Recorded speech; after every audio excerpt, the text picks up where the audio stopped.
Produser dan sutradara ternama Indonesia banyak yang tertarik mengangkat cerita dari suatu novel untuk dijadikan sebuah film. Halo sahabat Perpusnas, selamat datang di Cinema 8. Kali ini kami akan menyajikan 7 film koleksi layanan audiovisual Perpustakaan Nasional Republik Indonesia.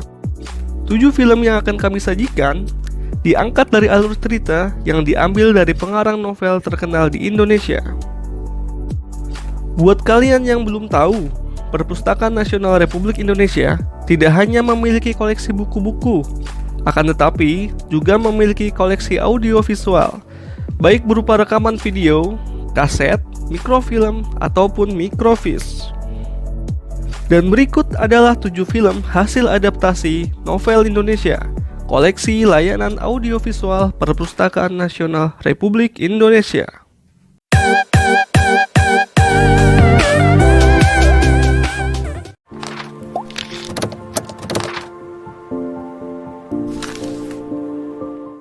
Dilan 1990.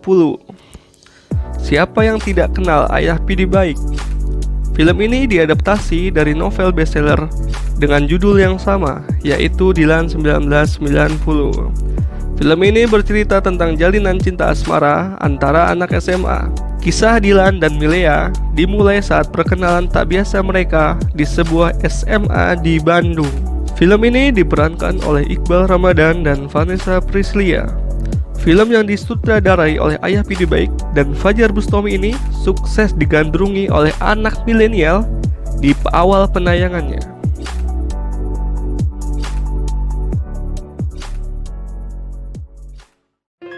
Surga yang Tak Dirindukan. Film yang dibintangi oleh Fedi Nuril, Laude Cynthia Bella, dan Raline Shah mengisahkan kisah cinta pandangan pertama antara Arini dan Pras yang begitu indah. Keindahan rumah tangga yang didambakan akhirnya pupus setelah Arini mengetahui perselingkuhan yang dilakukan oleh suaminya. Film ini diadaptasi dari novel terlaris karya Asma Nadia. Film yang diproduksi oleh Manoj Punjabi serta sutradara Kunz Agus berhasil menyabet beberapa penghargaan film bergengsi.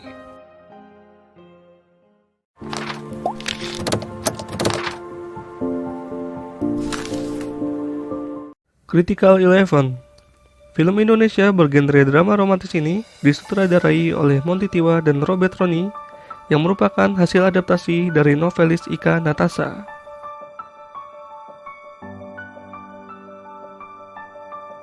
Critical 11 bercerita tentang hubungan asmara antara Ale yang diperankan oleh Reza Rahardian serta Anya yang diperankan oleh Adinia Wirasti.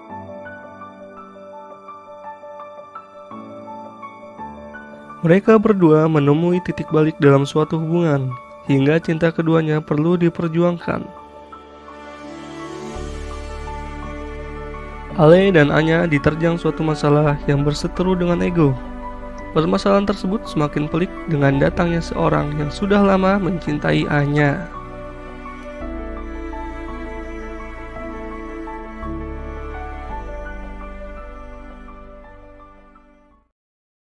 Winter in Tokyo. Film ini merupakan adaptasi dari novel yang berjudul sama, karya Ilana Tan. Film ini diperankan oleh Pamela Bowie, Dion Wiyoko, Morgan Oey, serta Kimberly Ryder.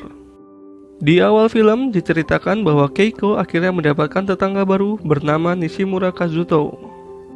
Menariknya, dalam waktu singkat mereka jadi sangat akrab, mengenal pribadi satu sama lain dengan sangat baik. Hingga suatu hari Keiko bertemu lagi dengan cinta pertamanya, Kitano Akira. Film garapan sutradara Fajar Bustami ini juga dipenuhi banyak untaian kata indah, seperti khasnya novel remaja sejak era teen lit yang menjamur sejak tahun 2000-an.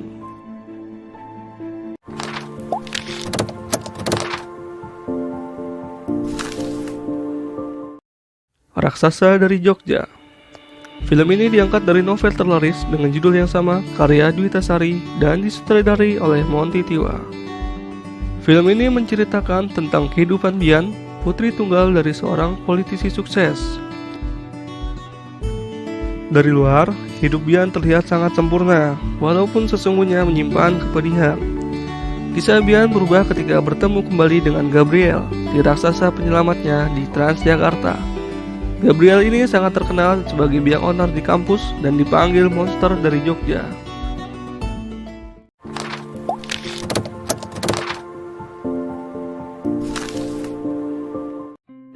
Teman Tapi Menikah merupakan sebuah film yang berasal dari kisah nyata Ayu Dia Bin Slamet dan Dito Percussion. Film ini diperankan dengan sangat apik oleh Vanessa Priscilia dan Adipati Dolken. Film Teman Tapi Menikah merupakan sebuah film drama percintaan tanpa konflik yang berat.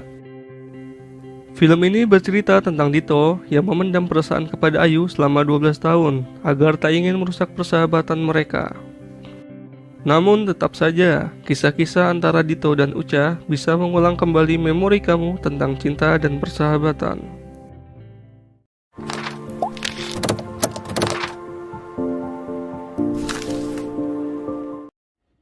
My Stupid Boss merupakan sebuah film komedi Indonesia yang disutradarai oleh Upi Avianto. Film ini mengisahkan tentang hubungan antara seorang karyawan dan bosnya yang berkelakuan tidak biasa. Diana yang mengikuti suaminya, yaitu Dika, tinggal di Kuala Lumpur untuk bekerja. Diana lalu melamar bekerja di suatu perusahaan, yang bosnya kebetulan teman kuliah Dika sewaktu di Amerika. Film ini diadaptasikan dari sebuah novel dengan judul yang sama, karya Chaos at Work. Film dengan pengambilan gambar di Indonesia dan Malaysia, mampu menjadi film terlaris ketiga di Indonesia dengan 3 juta penonton.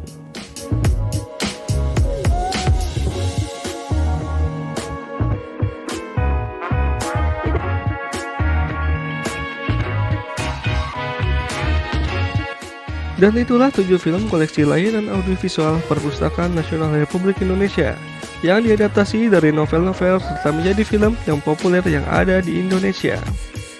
Bagi kalian yang ingin menonton film tersebut, dapat langsung berkunjung ke layanan audiovisual lantai 8 Gedung Perpustakaan Nasional Republik Indonesia yang beralamat di Jalan Merdeka Selatan nomor 11 Jakarta Pusat. Oke sahabat Perpusnas, sampai jumpa di Cinema 8 tentang daftar koleksi film Perpusnas selanjutnya. Salam literasi.